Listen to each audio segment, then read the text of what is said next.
Olá, pessoal, boa noite. Seja muito bem-vindo ao nosso Papo de Mãe TDAH, que é o nosso encontro de toda quarta-feira, 19, onde a gente conversa aqui sobre um tema, né, um assunto relacionado à criação de filhos com TDAH. E hoje a gente vai para a segunda live da nossa série sobre gestão de comportamento.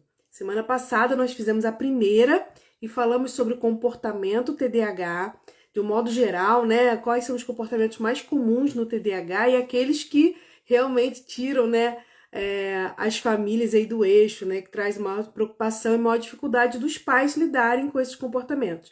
E hoje a gente vai dar prosseguimento nessa nossa série de lives e a gente vai entender um pouquinho, né, como que esses comportamentos tendem a se repetir, né? É claro que a gente tem uma criança que tem um transtorno, né, tem o TDAH, no caso aqui nosso, né, tem um transtorno, e esse transtorno gera uma série de comportamentos, gera uma série de sintomas, a gente sabe disso, mas a gente também sabe que muitos desses comportamentos, eles são acionados por gatilhos e eles também são reforçados e se mantêm porque são reforçados. E a gente vai entender essa dinâmica aqui hoje para que você aprenda como analisar esse comportamento e aprenda também a modificar esse comportamento. Então, essa nossa série de lives, Gestão do Comportamento TDAH, é uma série de lives onde a gente vai aprender não só a entender, né, todo o mecanismo que detona comportamentos inadequados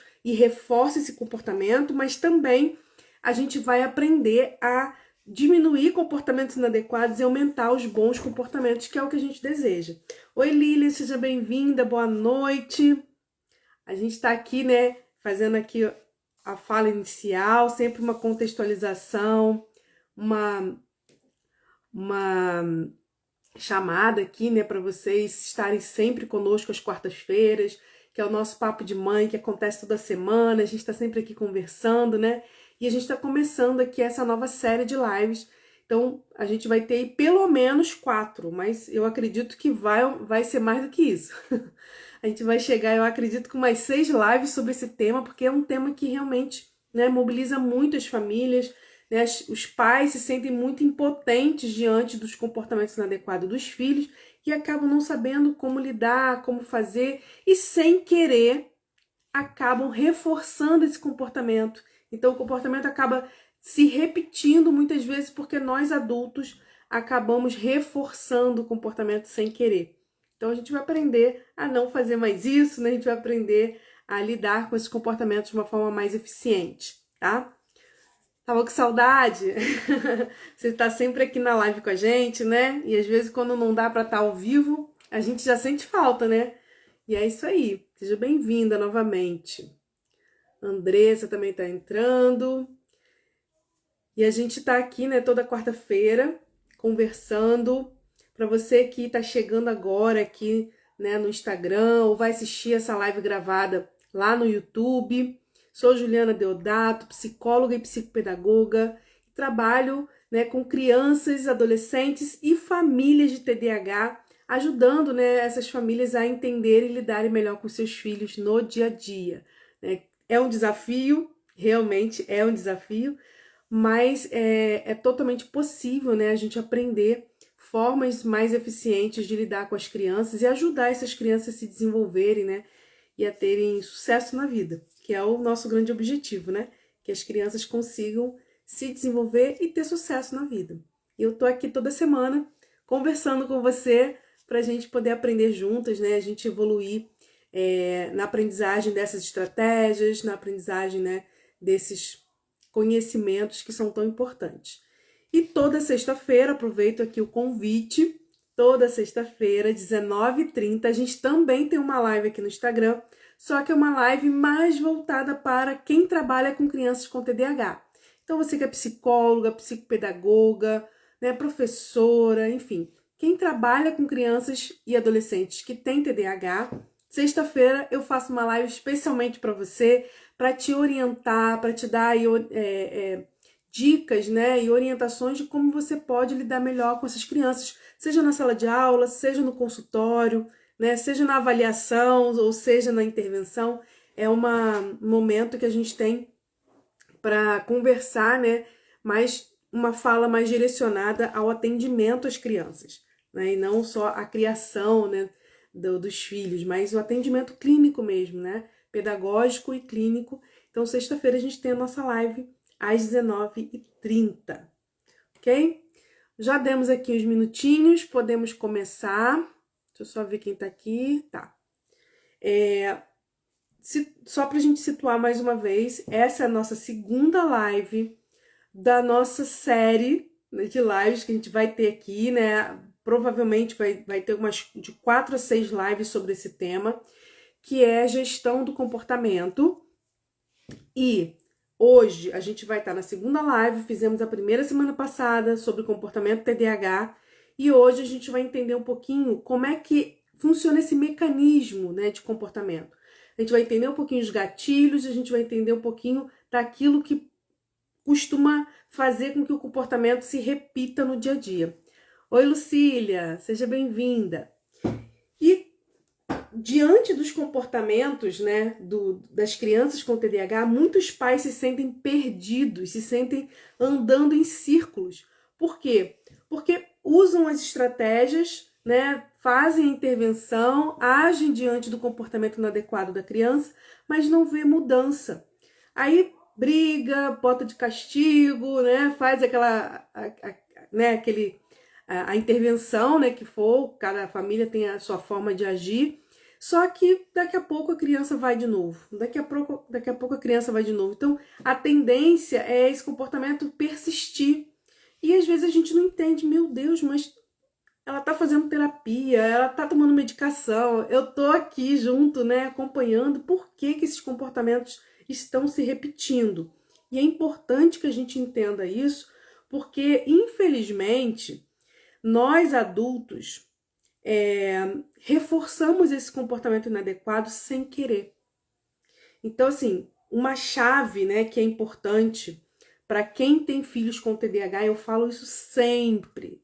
Infelizmente, nem todo mundo leva em consideração, né, porque acha que é uma coisa muito simples e às vezes não se dá conta de que é simples, mas é poderoso, que é a atenção positiva. A gente vai ter uma live só sobre isso mais para frente um pouco. A atenção positiva, gente, a atenção de uma forma geral, é o maior reforçador de comportamento de crianças. E aí, quando você tem uma criança com TDAH, que muitas vezes cometem erros, né? Tem muitos esquecimentos, tem alguns comportamentos que são inadequados, e a gente está ali só na atenção negativa, só chamando atenção, só brigando, só criticando, né? Só corrigindo essa criança, ela aprende que a atenção negativa é a única forma que ela tem de se conectar com os pais. E aí, essa atenção negativa da correção passa a ser um reforçador daquele comportamento. Eu não estou dizendo que a gente não deve corrigir a criança, né? Não é nada disso, mas a gente precisa equilibrar essa balança. E aí a gente vai ter uma live sobre isso, eu já até fiz 2 lives sobre isso, a gente vai fazer uma nova live sobre isso, porque é um tema muito importante, a gente precisa continuar falando sobre isso, porque enquanto a mãe, a família de TDAH não entender que o reforço positivo, que a atenção positiva é a maior arma para mudar comportamentos, para ajudar a criança com TDAH a superar as suas dificuldades, enquanto a família não entender isso, o avanço não vai acontecer.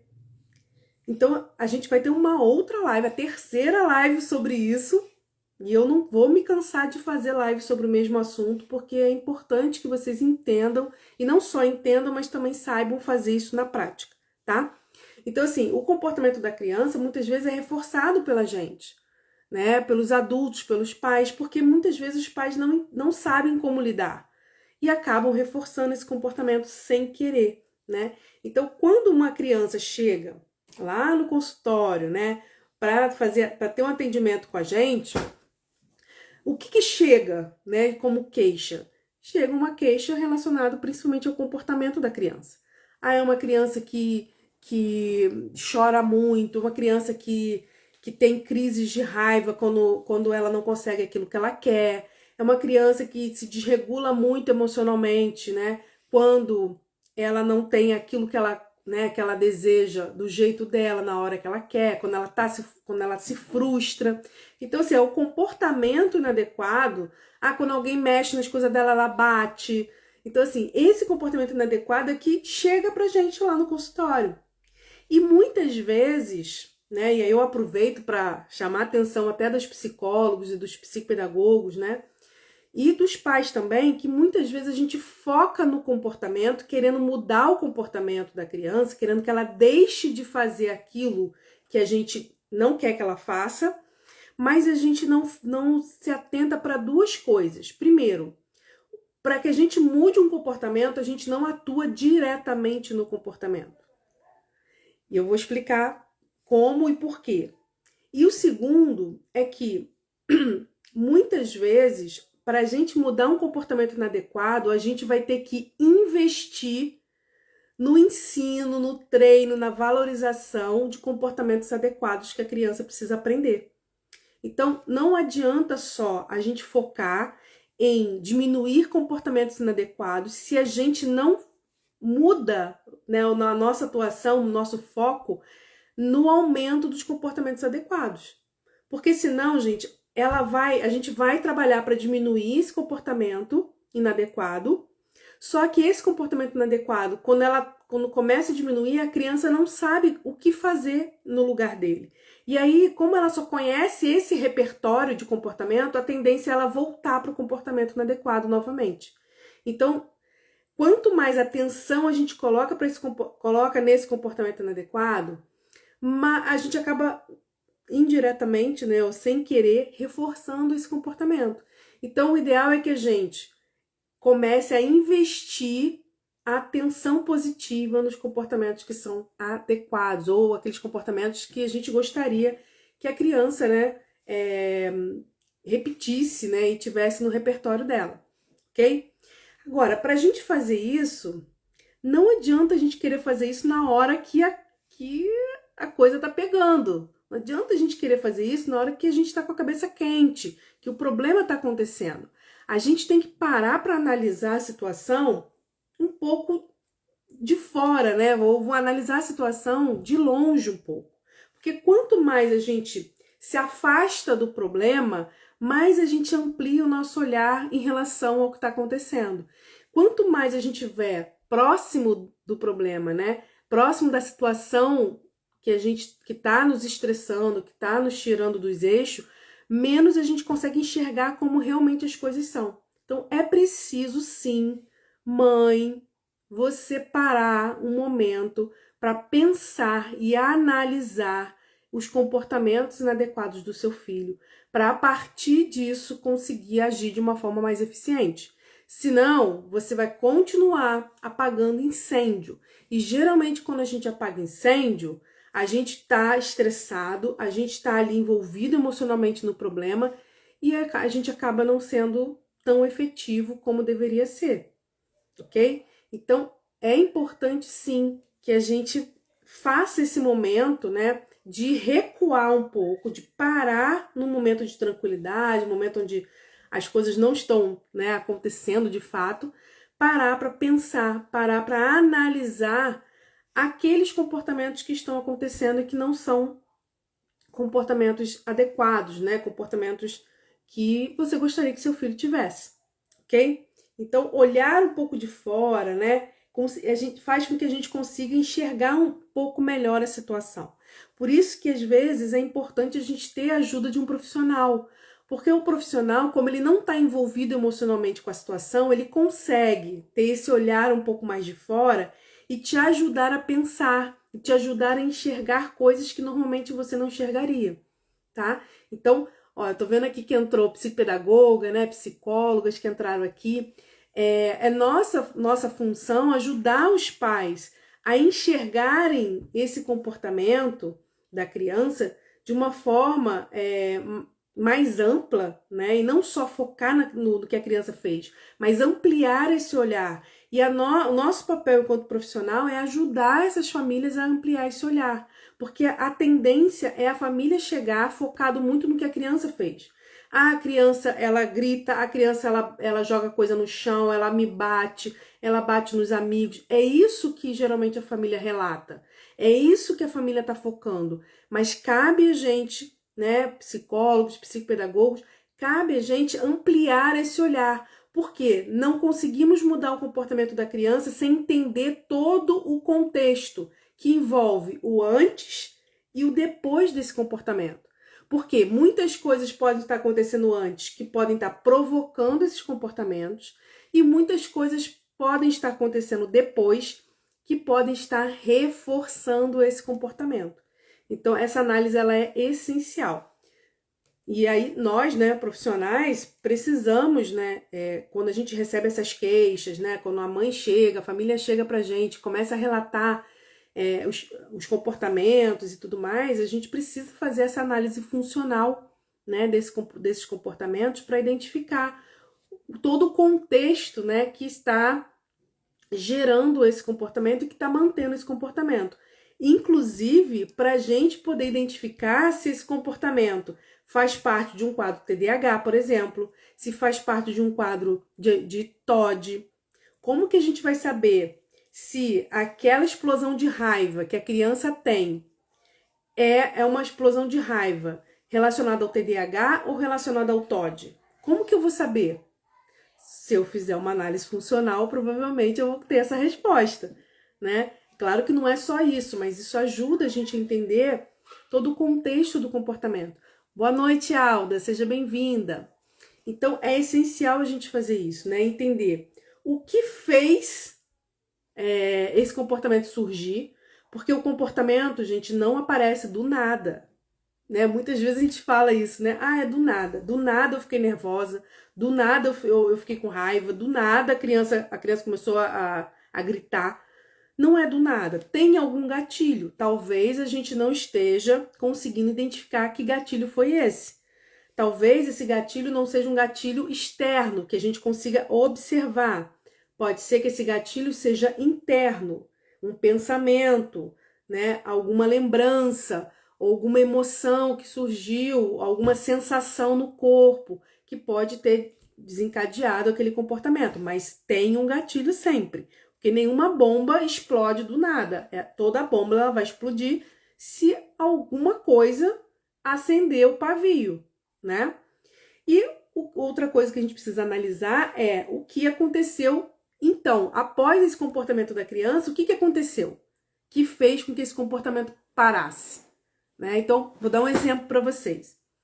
A criança tá chorando, ela quer o celular, ela quer o seu celular.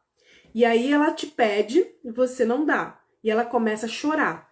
Chorar, insistir, chora, chora e chora. E aí você vai e dá o celular para ela, ela pega o celular e para de chorar. Quando a gente vai analisar o comportamento, a gente não analisa só o comportamento da criança chorando. A gente vai analisar, tá, em que contexto esse comportamento aparece? Ah, toda vez que ela me pede uma coisa e eu não dou. Toda vez que ela quer uma coisa e eu não dou na hora. Ah, então são esses contextos que são gatilhos para esse comportamento de chorar? Ok. Tá, e o que faz essa criança parar de chorar? É quando ela ganha o que ela quer?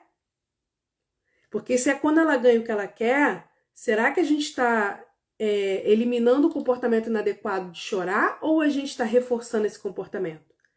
Porque muitas vezes a gente tem uma crença equivocada de que na hora que a gente está ali com a criança, que a criança parou de chorar, ela parou de ter aquele comportamento inadequado. Ela parou de se jogar no chão, ela parou de gritar, ela parou de bater. É como se a gente tivesse conseguido fazer com que ela parasse o comportamento. Só que, na verdade, ela não parou o comportamento. Ela simplesmente deu uma pausa porque ela conseguiu o que ela queria. E aí ela aprende que na próxima vez, se ela chorar, ela vai conseguir o que ela quer novamente. E aí a tendência é esse comportamento se repetir em outras situações que têm o mesmo contexto. Então, é assim que o comportamento vai acontecendo, né?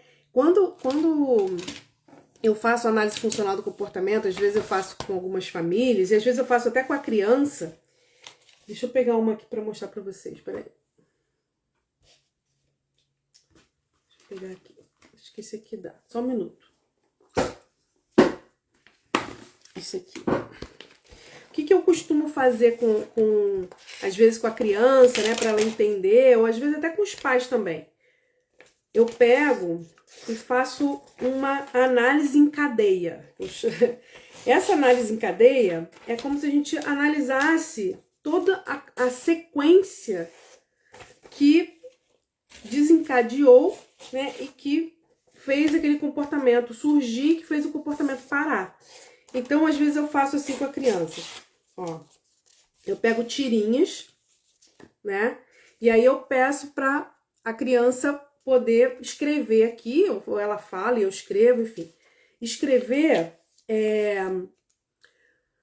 o que aconteceu primeiro. Ah, ela tava, sei lá, ela tava brincando em casa e tal. Aí ela vai escrever o que aconteceu primeiro. Depois ela vai escrever o que aconteceu depois disso. Então ela escreveu, a gente fecha aqui.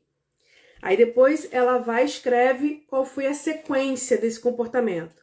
Aí a gente vai e ó, fecha aqui. Tá vendo a correntinha que tá formando?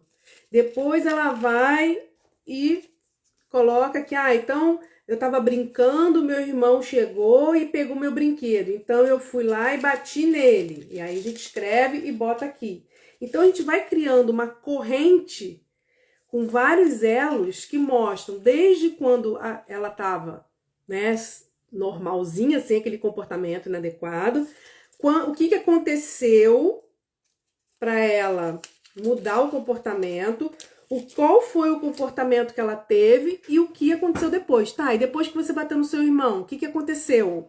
Ah, minha mãe veio e bateu em mim, minha mãe veio e me botou de castigo, ou enfim, pode acontecer várias coisas, né? Então, esse encadeamento de ideias ajuda a criança a perceber que o comportamento dela não surge do nada, porque ela acha que surge, e também ajuda a criança a perceber que o comportamento dela tem consequência.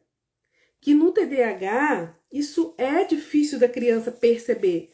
E dela lembrar também que todo comportamento que ela tem uma consequência. Porque ela está muito presa no aqui e agora. Ela está muito presa no que está acontecendo hoje. Agora. Não, hoje não, agora. Então, se ela está presa no que está acontecendo agora, ela não vai se ligar na consequência daquele comportamento. Então, se ela está com raiva do irmão agora, ela descarrega aquela raiva batendo no irmão. Ela só não vai pensar na consequência de machucar o irmão, da mãe botar de castigo e etc. Ok? Então, quando a gente faz esse tipo de atividade, e aí as psicólogas estão aqui, né, as psicopedagogas, né, a gente faz a correntinha e a criança entende que há um encadeamento de comportamentos, encadeamento de situações que vão provocar e que vão manter aquele comportamento, ok? Isso não só as famílias precisam entender para que a gente possa intervir da melhor forma, orientar da melhor forma, mas as crianças também precisam entender isso. Claro que no nível, né, de compreensão delas, no nível, né, da idade e tudo mais, né, a gente vai explicar isso da forma adequada para a criança, né? Mas a gente precisa trabalhar essa ideia de que o comportamento não apareceu do nada, né? E também que ele não sumiu do nada também, tem uma consequência. Aquilo que eu faço tem sempre uma consequência, ok? Então, essa análise, que a gente chama de análise funcional do comportamento, nos ajuda a ter esse olhar mais amplo, tá? Na live de semana que vem, que vai ser uma live muito, muito importante, né? O pessoal tá entrando aqui agora, nós estamos numa série de lives sobre gestão de comportamento. A gente vai ter aí pelo menos de 4 a 6 lives sobre esse tema. Começamos na semana passada, falamos sobre o comportamento TDAH. Hoje a gente está analisando, né, a cadeia de comportamentos, ampliando um pouco esse olhar para entender o que provoca um comportamento na criança e o que mantém esse comportamento. E semana que vem a gente vai fazer a análise das funções do comportamento. Por que é importante a gente aprender a fazer isso? Porque dependendo da função que o comportamento da criança tiver, a gente vai ter que agir de uma forma específica, ok? A gente vai explicar muito isso, né? Vou dar um exemplo para vocês. Vou até botar aqui para vocês verem, vai ficar bonitinho. Ó, a Ana tá lembrando, gente, vamos mandar o link aí para todas as mães, para convidar todo mundo para participar aqui com a gente. Essa série de lives, gente, está incrível e é uma série de lives muito importante porque ela foca, sabe, bota o dedo na ferida aí das famílias de TDAH, que é a questão do comportamento, né, dos comportamentos inadequados. Ó, vou colocar aqui. Ó, esse bebezinho aqui tá chorando, né? Então, qual é o comportamento que esse bebê está emitindo? Choro, ok? Ó, a Ana mandou para as clientes dela. Obrigada, Ana, obrigada mesmo. Então, o bebezinho está chorando. Esse é o comportamento. Se eu for atuar somente no choro, eu não vou entender muito bem o que está acontecendo e talvez eu não saiba como agir, como orientar a família. Por quê? Porque esse choro pode ser fome, pode ser fralda suja, pode ser cólica, pode ser manha, pode ser um monte de coisa, né? E aí, se eu não sei a função desse comportamento, eu não vou conseguir dar a resposta mais adequada para ele, tá? Semana que vem, quando a gente for fazer a live de funções do comportamento, eu vou explicar, vou dar o exemplo da birra. A birra é um comportamento que tem múltiplas funções. E se a gente não souber identificar qual é a função daquela birra, né, naquele momento ali do nosso filho, a gente pode reforçar o comportamento ao invés de trabalhar para extinguir aquele comportamento, ok? E é o que na maioria das vezes acontece, a gente acaba reforçando o comportamento ao invés de ajudar, né, a criança a superar esse comportamento e não continuar, né, tendo esse comportamento inadequado, ok? Então vamos lá. O que eu explico sempre para as famílias, né? A gente vai identificar o comportamento e a partir desse comportamento a gente vai mapear todo o contexto desse comportamento. O que aconteceu antes e o que aconteceu depois que fez com que esse comportamento parasse. Porque fazer com que o comportamento pare nem sempre é algo adequado. Eu dei o exemplo aqui para vocês, né? Criança... Desculpa. A criança tá chorando porque quer o celular que tá na sua mão. Você não dá, ela chora, ela insiste, e aí você dá o celular para ela. Ela para de chorar, ok? Ela parou o comportamento inadequado? Parou. Mas a sua atitude como mãe foi assertiva ou não? Foi certa, né? No sentido de ajudar essa criança em outro momento, não usar do choro, da insistência para conseguir o que ela quer, ou não foi eficiente, né? Então a gente precisa pensar nisso, porque na verdade, quando eu cedo para a criança, eu estou dizendo para ela, sem palavras, né? Com o meu comportamento, eu estou dizendo para ela, olha, filha, pode chorar, porque se você continuar chorando, você vai continuar conseguindo o que você quer, ok? Então, todo comportamento, ele tem um antes e tem um depois. Todo comportamento, ele tem um antes e tem um depois. Eu vou mostrar aqui para vocês, só para vocês acompanharem comigo, fica mais fácil de eu explicar, tá? Então, como é que a gente vai fazer? A gente vai sentar, vai pegar uma folha e vai colocar ali naquela folha um comportamento que a gente identifica na criança que não é legal e que eu gostaria de mudar, ok? Vai anotar ali o comportamento da criança. Depois que você colocar o comportamento da criança, você vai começar a analisar esse comportamento naquilo que aconteceu antes. E depois você vai analisar qual foi a consequência, tá? Então, eu vou virar aqui a câmera para vocês darem uma olhadinha no esqueminha que eu fiz, tá bom? Peraí. Ó. É como se fosse isso aqui, ó. É uma sequência, ó.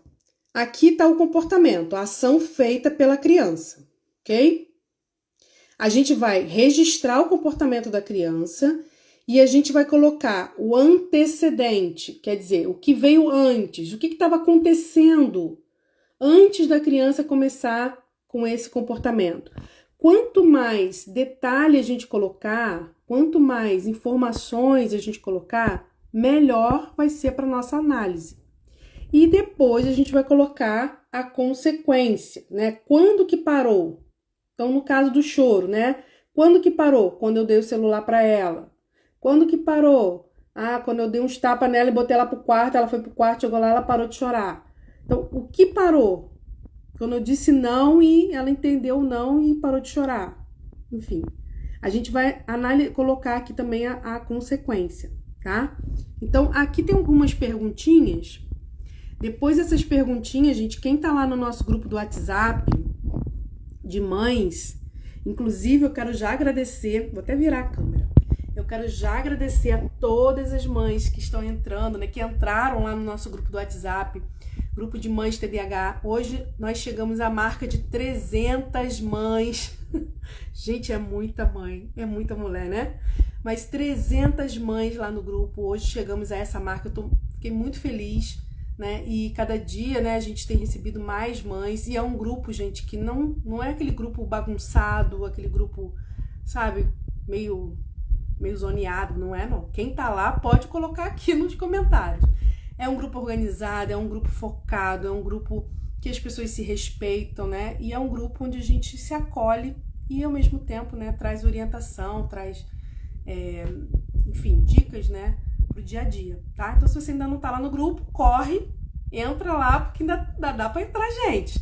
E lá no grupo eu vou colocar esse slide aqui, essa imagem aqui, com essas perguntinhas para ajudar você, mãe, na hora que for fazer essa análise, naquilo que você pode pensar para anotar, ok? Então, vou voltar aqui. Então, vamos lá. Comportamento. O que a gente pode analisar no antes, tá? Então, vamos lá. Onde a criança estava? Quem estava no ambiente? Então, ó, ela estava na sala, mas ela estava sozinha? Ela estava com o irmão? Ela estava brincando num canto e os pais estavam vendo televisão? O que estava acontecendo? Essa criança pediu alguma coisa? Ou não? O que aconteceu ali? Alguém pediu alguma coisa para ela? Então, a criança quer alguma coisa ou alguém pediu para ela fazer alguma coisa? Alguém foi lá, a mãe pediu para ela parar de brincar para tomar banho. Então, você vai anotar ali o que aconteceu. A criança estava brincando, vou dar um exemplo do banho, né? A criança estava brincando lá com os brinquedinhos dela, a mãe chegou e falou, ó, guarda os brinquedos que é hora de tomar banho para dormir. E aí a criança começou a ter um ataque de birra. Vamos pensar que seja isso, tá? O que ela estava fazendo? Como que ela estava, né? Essa criança estava com fome? Estava na hora de dormir? Ela já estava com sono? Você pode também anotar essas coisas, tá?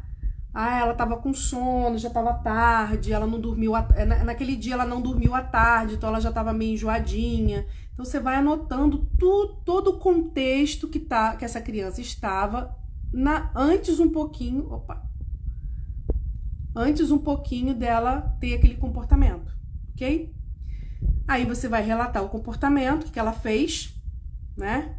Ó, o que ela fez, quanto tempo durou? Cara, esse choro durou, ela ficou 1 hora chorando e não parava de jeito nenhum. Foi muito intenso, ela gritava, todos os vizinhos estavam ouvindo. Não foi muito intenso não, ela chorou, mas foi menos intenso que nos outros dias, né? E aí, esse comportamento apareceu imediatamente após alguma coisa que aconteceu ou não? Então, por exemplo, você pediu para ela desligar o videogame e ela começou a gritar.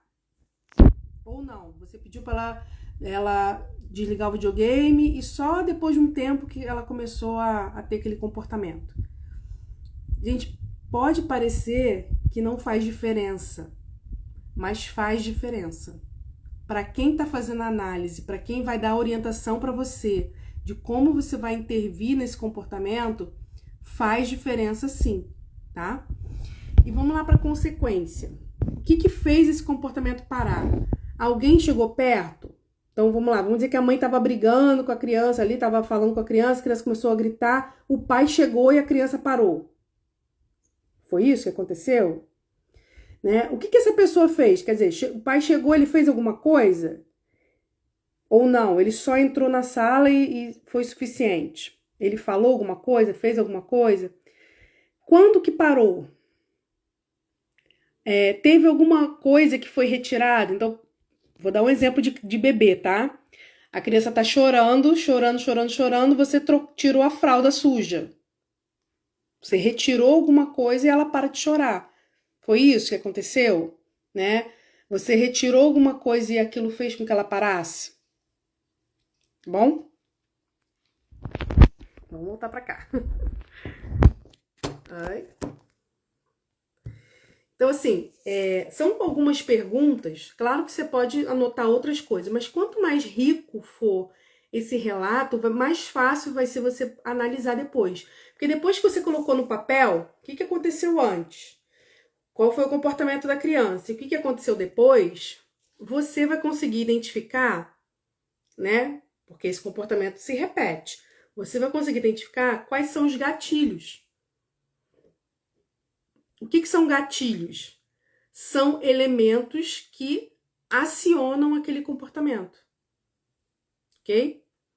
E também você vai conseguir perceber o que está fazendo esse comportamento dessa criança parar naquele momento. E a gente vai conseguir identificar se a gente está reforçando ou não. Ok? Porque o fato dela parar não quer dizer que a gente lidou bem com aquele comportamento. Às vezes não. Né? Então, por exemplo, vou dar um exemplo, tá? De novo, o exemplo da criança do celular.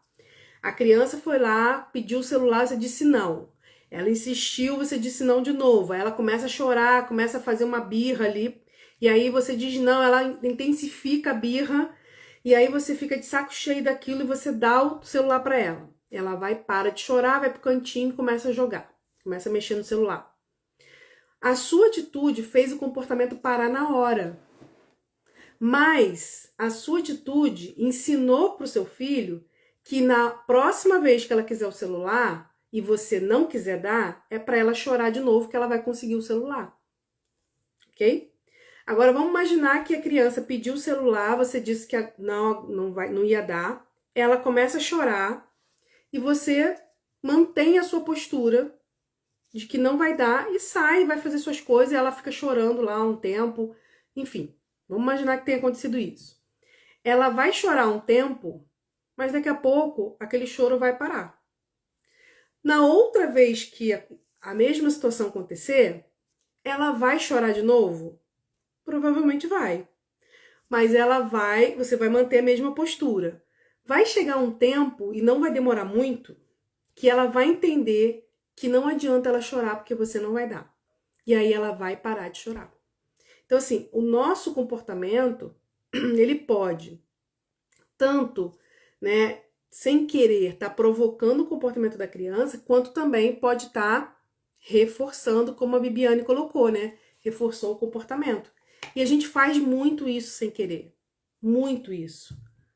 Muito, porque a gente tá cansado, a gente já tá estressado, a gente não sabe como lidar com o comportamento, então pra gente se livrar daquele comportamento, a gente cede, né? A gente cede e quando a gente cede, a gente perde o controle. É como se a gente estivesse entregando o controle e a autoridade da família na mão da criança. E é basicamente isso que a gente faz. Mesmo sem querer, a gente acaba fazendo isso. Então, muitas vezes, a gente vai trabalhar com a família, né? Então, vamos pegar aqui a minha bomba da raiva. Vamos imaginar que a criança tem crise de raiva, tá? Eu gosto muito de trabalhar com essa bomba. Então, vamos lá. Os antecedentes são os gatilhos. Os gatilhos são as coisas que fazem acender a bomba, né? E a consequência é aquilo que faz a bomba apagar. Ok? Então, quando a gente vai trabalhar com as famílias, né, a gente vai trabalhar exatamente o que faz essa bomba da raiva do seu filho explodir. Ah, é quando acontece isso. Tá, ok. E o que faz essa bomba da raiva do seu filho não explodir ou apagar, né? O que faz? Ah, eu cedo, eu acabo deixando, eu faço vista grossa. Enfim, o pai fala com a voz mais firme, aí ele fica com medo e obedece. Então, a gente vai identificar isso e vai ajudar a família a identificar isso. E aí, a gente vai atuar exatamente naqueles pontos que estão desalinhados.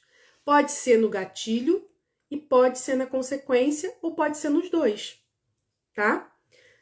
Um exemplo de gatilho que faz com que muitas crianças tenham explosões de raiva no dia a dia.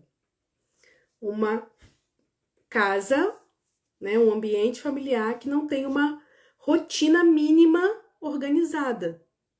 E quando você está falando de uma criança com TDAH, né, que aquilo que é imprevisível para ele desestrutura muito ele, aquilo que não está organizado para ele é pior, porque ele já tem uma desorganização interna. E quando o externo também está desorganizado, ele se desorganiza ainda mais. Ele não tem previsibilidade das coisas que vão acontecer, então ele se perde naquilo ali. E uma coisa que o TDAH tem muito forte é a dificuldade de fazer transição de tarefa. Deixar de fazer uma coisa para fazer outra. Seja o que for, gente. Essa transição de tarefas é muito desgastante para uma criança com TDAH.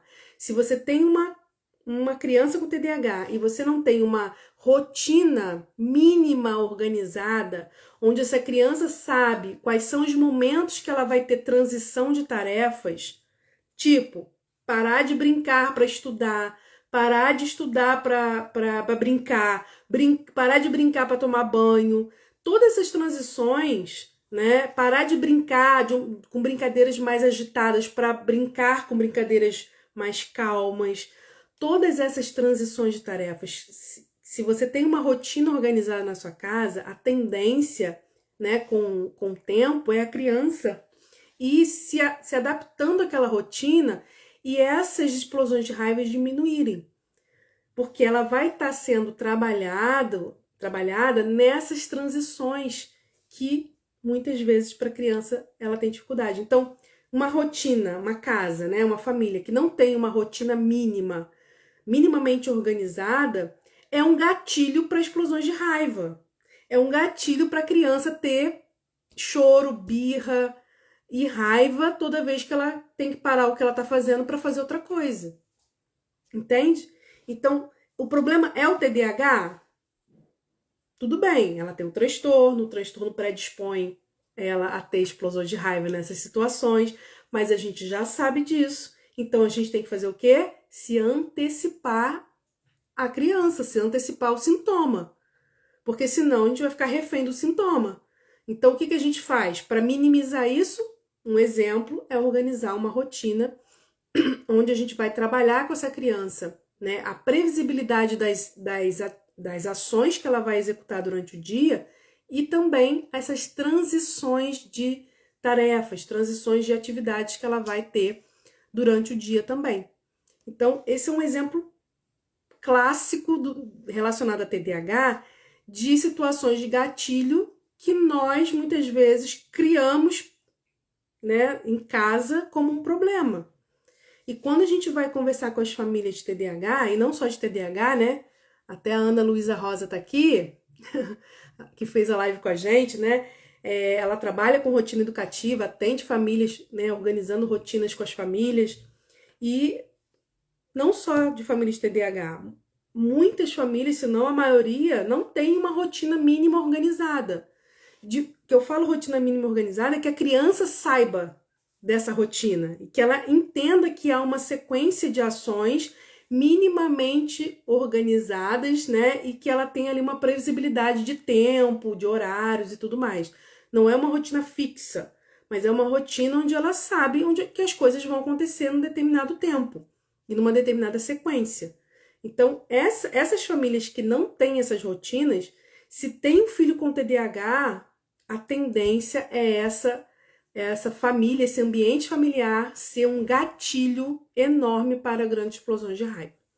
Então, se seu filho está tendo muitas explosões em situações onde ele tem que parar o que ele está fazendo para começar a fazer outra coisa, possivelmente, faz uma análise aí, que possivelmente a questão tá lá no gatilho, que é uma rotina desestruturada ou uma rotina onde a criança não tem conhecimento dela, né? E aí ela não vai aderir, né, de forma espontânea, né, de forma espontânea mesmo, né, àquela rotina, ok? Agora vamos lá, vamos para a sequência, né? Vamos para a consequência. Então a gente analisou aqui a rotina como um grande gatilho para o TDAH, para explosões de raiva de TDAH, ou para desobediência, ou para resistência, né, que o TDAH tem em realizar tarefas, tá? Agora a gente pode pensar no reforço também. Então a gente começou a live falando sobre muitas vezes a gente cede para a criança. E por que a gente cede? Porque a gente já não sabe mais o que fazer, né?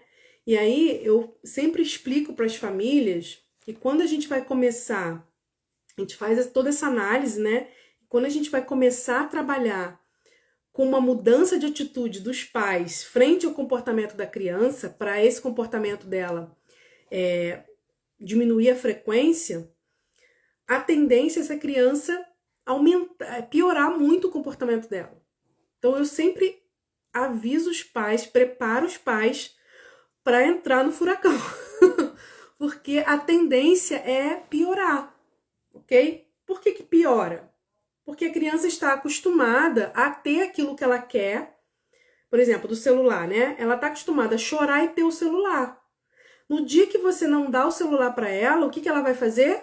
Ela vai chorar 10 vezes mais. Por quê? Porque ela, né, ela tem essa lógica. Se eu choro, ganho o celular e eu tô chorando, não tô ganhando, porque eu tenho que chorar mais. E aí ela vai aumentar a frequência, a intensidade, melhor dizendo. A intensidade, ok? E aí, se os pais cedem, todo o trabalho vai por água abaixo. Então a gente tem que ter uma constância ali, né? Para manter aquele comportamento, manter a postura dos pais, para que a criança entenda que não adianta ela aumentar a frequência do choro, que ela não vai obter o que ela quer dessa forma, ok? Então a gente tem uma postura ali de constância, né, de comportamento, até que a criança começa a diminuir a frequência do choro. Ela começa a entender, não adianta eu chorar que eu não vou ter. E aí ela vai diminuindo a frequência até aquele comportamento, ou ele vai se extinguir de vez, ou ele vai diminuir a frequência num nível que é suportável, né? Que é, vamos dizer assim, aceitável, porque ela é criança, né? E criança, a gente também não vai ter criança 100%, né? Vai ter uma hora que ela vai ter uma desregulação, isso faz parte da infância, tá? Mas o grande problema não é ela desregular, não é ela chorar, não é nada disso. É quando isso tem uma frequência e uma intensidade que causa um desgaste muito grande na família, né? E com a criança, a gente também trabalha isso, né? A gente pega a mesma análise, né? Faz a análise, eu até dei um exemplo para vocês da correntinha, né? Faz com que a criança perceba que existem coisas que podem estar provocando esse comportamento, que ela precisa identificar, porque se ela consegue identificar os gatilhos, ela pode lidar com esses gatilhos antes deles provocarem o ataque de raiva nela, porque a gente vai consertar depois que já teve? Vai lidar com a criança depois que ela já teve o ataque de raiva? Vai. Mas a gente também precisa ensinar para ela a ter cada vez menos ataque de raiva. Então a gente vai precisar trabalhar os gatilhos, né? Os antecedentes, para que ela, identificando situações, né? Gatilhos externos ou internos que podem provocar alguns comportamentos nela, ela consiga frear isso antes da coisa chegar, antes da bomba explodir, ok? E a gente também vai ensinar para a criança, depois que a bomba explode, o que a gente faz. Porque isso também acontece, né? Então, vamos lá, vamos dizer que a criança foi lá e bateu, o irmão pegou alguma coisa que era dela, ela foi lá e bateu no irmão. Ela já fez? Já. E aí? Como que a gente faz para lidar com esse comportamento depois que o comportamento já teve, depois que a bomba já explodiu, depois que ela já teve aquele ataque todo. O que a gente faz como que a gente faz para lidar com isso, né? Então, a gente trabalha com a criança também. Como que ela vai reparar o dano, se ela causou algum dano, como que ela vai, né, experimentar consequências daquele comportamento que ela teve que não foi legal naquele momento, tá? E eu acho que as mães hoje estão muito quietinhas, ninguém fez pergunta. Deixa eu ver aqui se teve alguma pergunta. Não.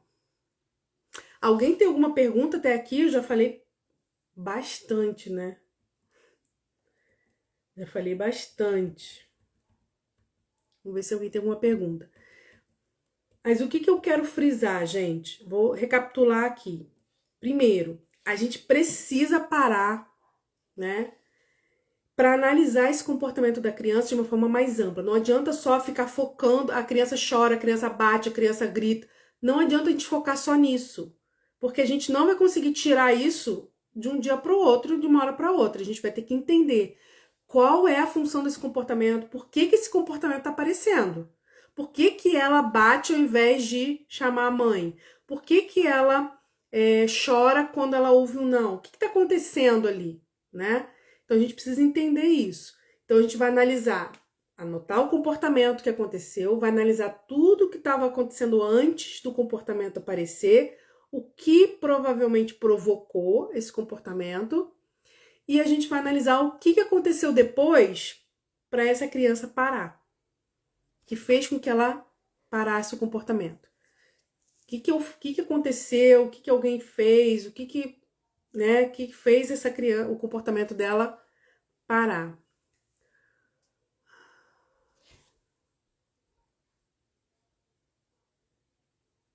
Peraí. Menino de 8 anos, TDAH, conta um pouco de mentira em relação à escola. Tipo assim, fiquei sem recreio ou sem receio ou sem recreio? Bate coleguinha. Não entendi esse finalzinho, Jaqueline. Se você puder reescrever só o final, se é sem recreio e esse bate coleguismo que eu não entendi. É bate nos colegas? Não entendi. Que aí eu te ajudo, tá bom? Ok?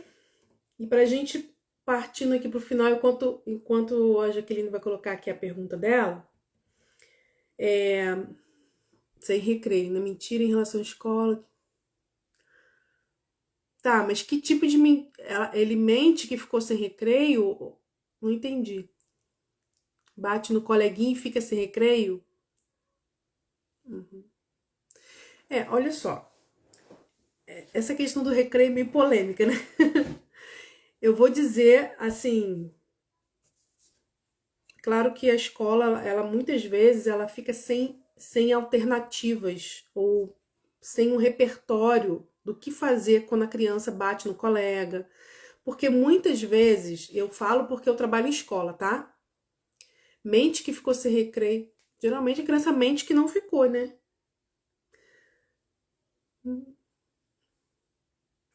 Então, Jaqueline, ele mente que ficou sem recreio porque bateu no coleguinha. Eu não. Aí a gente tem que entender, é por isso que eu tô falando. Esse comportamento pode ser várias coisas.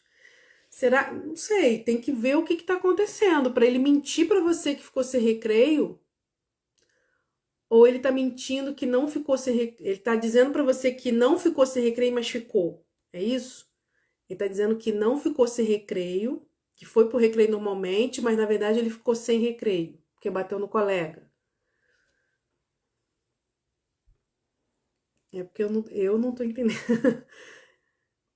Vocês estão vendo assim, como é que não adianta só falar o comportamento nu e cru. A gente tem que ampliar um pouco esse olhar, porque a criança, vamos pensar que foi isso. A criança chega em casa, ela não conta para a mãe ou ela mente para a mãe, dizendo que foi tudo normal na escola, que não aconteceu nada, que ela foi pro recreio normalmente, mas na verdade ela ficou sem recreio porque ela brigou com o coleguinha, bateu no coleguinha, né?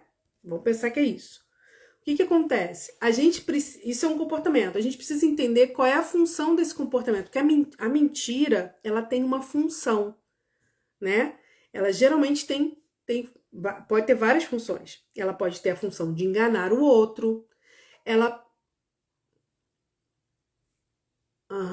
pode ter a função de enganar, ó, pode ter a função de enganar o outro, pode ter a função de fazer com que você se pareça mais importante para os outros, pode ter a função de você fugir de uma punição. Então eu não conto, ou eu minto que eu não fiz aquilo, ou que eu fiz aquilo para não ser punido.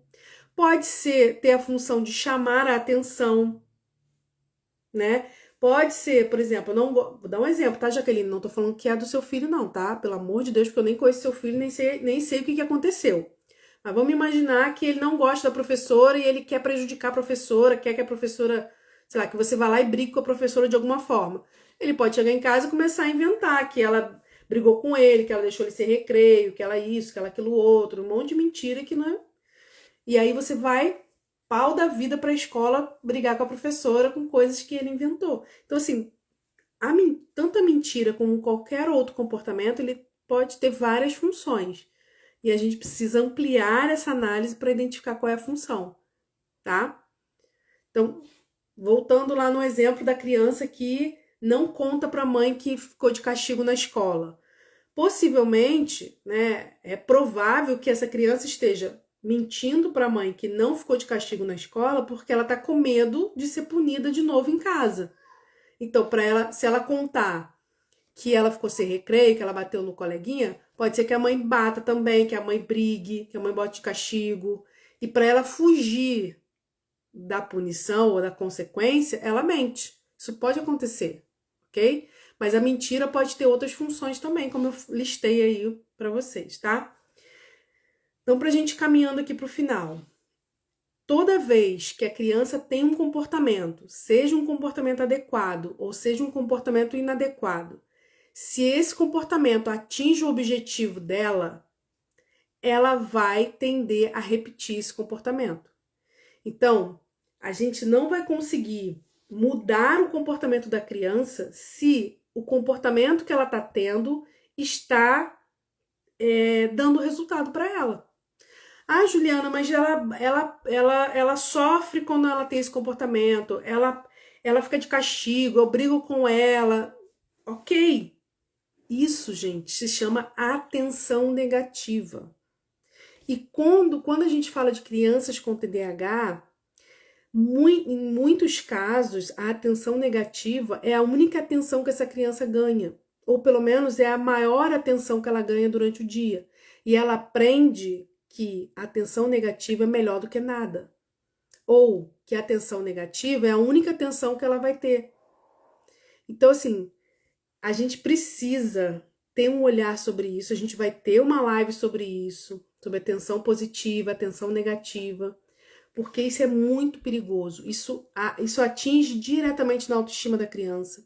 E isso atinge também nesses comportamentos inadequados que se repetem. Porque quando a criança ela experimenta durante o dia dela muita tensão negativa, ela começa a entender que a única tensão que existe é a negativa. Então ela vai procurar, mesmo sofrendo consequências ruins, ter aquela atenção. Ok? Então, a atenção é extremamente reforçadora. Não importa se é negativa ou positiva. Toda atenção reforça comportamento. Mesmo que a atenção que você esteja dando seja punitiva, seja negativa, tá? Então, assim, muitas vezes, até a punição serve de reforço. Em algumas situações, até a punição serve de reforço. Porque às vezes é só assim que a criança se sente vista, que a criança se sente olhada, né? A Ana colocou, é triste, mas é verdade. E é exatamente. Às vezes a gente não se dá conta, né? E por isso que é importante a gente parar para analisar, porque aí a gente começa a perceber, fica claro pra gente, né? Porque o comportamento se repete nas mesmas situações e a gente percebe ali, poxa, toda vez que meu filho, que acontece isso, meu filho age assim. E eu, consequentemente, tenho um comportamento que está reforçando esse comportamento, né? Então a gente vai ter, nessa série de lives que a gente está fazendo aqui de gestão do comportamento, a gente vai ter, né, uma live sobre atenção positiva e atenção negativa, para que você compreenda o poder que isso tem na vida do seu filho e aprenda a usar isso, né, no dia a dia, tá bom? Então vamos lá, deixa eu só botar aqui no finalzinho, só para vocês verem aqui rapidinho. Peraí, só um minuto. Eita. Vou mostrar aqui para vocês uma imagem, só para a gente encerrar aqui. Mas se você quiser fazer alguma pergunta, pode ficar à vontade, pode perguntar. A gente fica mais um tempinho aqui, se for o caso, para a gente conversando, tá? Olha só. Pensa que isso aqui é um iceberg. E a gente sabe que o iceberg, ele tem uma pontinha menor que fica acima da água. E ele tem a parte maior do iceberg, fica embaixo da água, que é onde a gente não vê. Ok?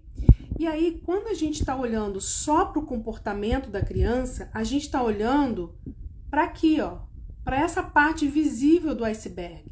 Mas o que está por trás, o que está aqui embaixo, né, que a gente não vê muitas vezes, é aquilo que vai fazer realmente diferença em como a gente vai agir diante desse comportamento aqui. Então, o que está por trás do comportamento? É a função desse comportamento. Então, o comportamento do meu filho de chorar quando ele quer o celular e eu não dou, qual é a função desse comportamento? É a função de obter um objeto que ele deseja, ok? Agora, meu filho tá chorando porque ele não quer tomar banho. Qual é a função desse comportamento de não querer tomar banho? De chorar para não tomar banho? É a função de fugir de uma demanda, de fugir de uma atividade que ele não quer fazer. Então, vocês estão vendo que o mesmo choro serve para ele pedir, né, ou obter um objeto, ou serve para ele fugir de uma demanda? Então, o comportamento, mesmo o comportamento, pode ter várias funções diferentes. E dependendo da função, a gente vai ter estratégia específica para lidar. Vou dar um exemplo, mais um exemplo para a gente poder encerrar. Ataque de raiva. Sabe aquela criança que quando está diante de uma frustração ou diante de alguma coisa que ele tem que fazer, por exemplo, tá na hora de dormir ou tá na hora de tomar banho, alguma coisa que ele tem que fazer e ele começa a ter aquele ataque de raiva, dá aquele show. Esse comportamento, tá? Eu tenho 2 pacientes que estavam com esses mesmos comportamentos. Um paciente, toda vez que chegava no final do dia, que ele tinha que, né, desligar tudo lá, parar de fazer, brincar e tudo mais, e ele tinha que tomar banho para ir dormir, era um show. E um outro paciente meu, a mesma coisa. Era aquele show toda vez que tinha que fazer isso. Quando a gente foi analisar o comportamento, né, fazer uma análise do comportamento de cada um desses meus pacientes, desses 2 pacientes, o que a gente percebeu? A gente percebeu que em um paciente, todo o problema, todo o show, a birra, né, o ataque de raiva que ele tinha, era porque ele não queria parar de fazer o que ele estava fazendo para tomar banho e dormir. Então ele estava tendo dificuldade de fazer transição de tarefas e ele estava querendo fugir daquela tarefa que ele não estava querendo executar, daquela atividade que ele não estava querendo executar. Então o choro dele, o ataque dele, a raiva dele que ele tinha, né, era de fuga de demanda. Ele estava querendo fugir daquela demanda, daquela atividade que ele não queria fazer, que no caso era ir tomar banho, ok? Então essa era a função. E a forma como eu orientei a família para lidar com esse comportamento foi uma. O outro, meu paciente, qual era a questão dele? A questão dele não é que ele não queria tomar banho, não é nada disso. A questão dele é que ele disputava com a mãe e o pai, né, o poder de decidir qual era a hora do banho e a hora de dormir. Então ele não queria aceitar a regra ou o horário que tinha sido estipulado para ele tomar banho e dormir. Então, quando ele estava fazendo aquilo, o problema dele não era tomar banho, o problema era tomar banho na hora que alguém dizia que ele tinha que tomar. E não tomar banho. Porque se ele falasse assim, eu vou tomar banho X hora, ou vou dormir X, sei lá, meia-noite, ele ia dormir. Ele queria decidir qual era o horário das coisas. Gente, o banho, a gente até pode negociar o horário de banho, né? Você vai tomar 5, 6, 7, 8 horas, mas o horário de dormir, né? É o horário de dormir. Então, assim, aquela criança estava disputando o poder. Então, o que nós fizemos? Né? Analisamos, identificamos que a função do comportamento dele era disputa de poder e não fuga de demanda como o outro. E a orientação de intervenção foi outra, para que os pais conseguissem lidar com aquela oposição, com aquele desafio que ele fazia com os pais todas as vezes que os pais colocavam um limite, né, e um horário para ele executar as tarefas, né, as coisas que ele tinha que executar. Perceberam a diferença do mesmo comportamento tendo duas funções? Eu estou falando de uma criança que estava disputando autoridade com os pais, e é uma criança com diagnóstico de TOD, e eu estava falando de uma outra criança com o mesmo comportamento, mas com uma função de fuga de demanda, fugir de uma tarefa que ele não queria executar, com diagnóstico de TDAH. Então, até para os psicólogos que estão aqui, né, que fazem avaliação, os psicopedagogas, a análise funcional ajuda também a gente, né, a fazer um diagnóstico diferencial. A gente identificar se aquele comportamento é do TDAH, se aquele comportamento é do TOD, ou é dos dois, ok? Lília colocou, isso aconteceu aqui ontem. Aqui ele teve uma fúria porque não queria estudar para a prova. Estudar para estudar para a prova geralmente são gatilhos, né? Mas aí, Lilian, tem até uma live que eu fiz aqui com a Ana Luísa. Depois você dá até uma olhadinha nessa live. Não sei se você viu, se você estava no dia. E a Ana trouxe, assim, algumas dicas, algumas coisas bem legais. E, assim, o que acontece, gente? Pensa lá, a criança com TDAH, ela já tem dificuldade, ela já tem uma certa resistência a estudar, fazer dever de casa, estudar para a prova, né? Ela tem essa resistência, a gente já sabe disso. Então, assim, olhar para esses antecedentes, porque muitas vezes a forma como a gente coloca essa criança, né? Depois você dá uma olhada, Lilian, tá no meu YouTube e tá aqui no Instagram também. Qualquer coisa você me pergunta no privado que eu te mando o nome, tá? Mas foi a live de semana retrasada, se eu não me engano. Fiz com a Ana Luísa Rosa. Eu não me lembro o nome agora. Se eu conseguir achar o nome aqui, eu até te falo. Peraí. Então, assim, cuidar desse ambiente anterior. Porque talvez o que esteja faltando é essa organização desse horário, dessa rotina, né? Talvez o que esteja faltando é organizar qual o horário de estudo, porque às vezes você coloca ele para estudar depois que ele está jogando videogame, e aí para parar uma atividade, para fazer transição para uma outra, uma atividade extremamente prazerosa para ele fazer transição para uma atividade que ele não tem prazer, talvez isso esteja gerando esses gatilhos, né? Aumentando ainda mais a resistência que ele tem para estudar, ok? Porque resistência ele tem, né?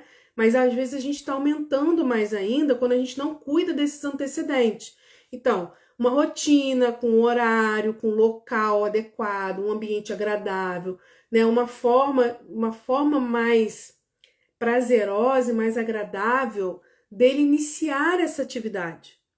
Porque às vezes a gente só pega a criança e joga no fogo. Tem que estudar para a prova, tem que estudar, mas ela não sabe estudar, ela não sabe se organizar, ela tem que parar o que ela está fazendo, que ela gosta, para fazer uma coisa que ela não gosta.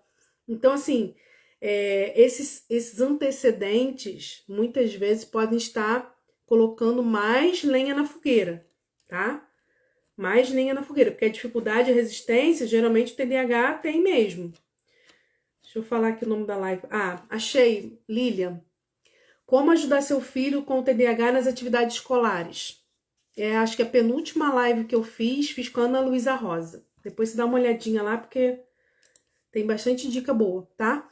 Então, assim, cuida desses antecedentes, tá, Lilian? Desse ambiente e desse contexto anterior, entendeu? Do momento que vem antes da hora que ele tem que estudar.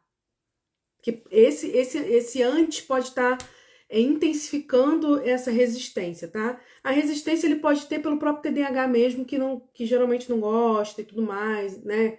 E as crianças, às vezes, não foram trabalhadas na questão do estudo para aprender a gostar de estudar, né? Agora, cuida também das consequências, né?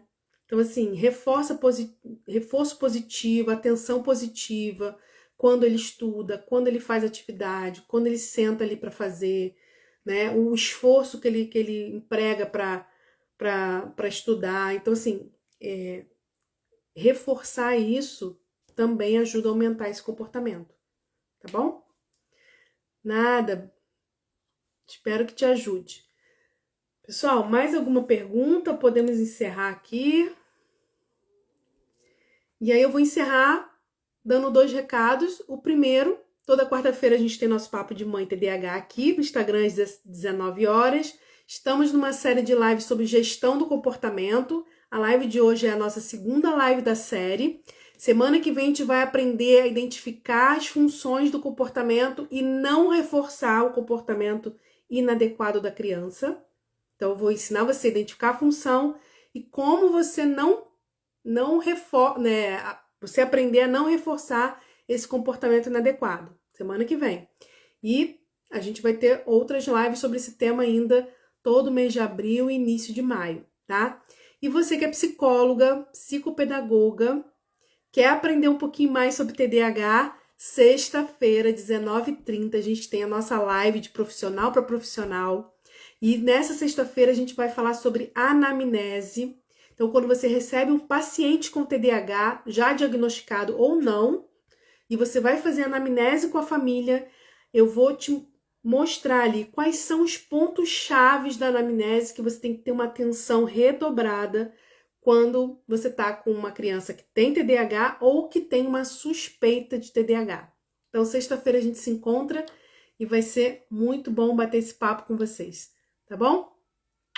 Um beijo. E até sexta, né? Quem estiver aqui comigo. Tchau, tchau.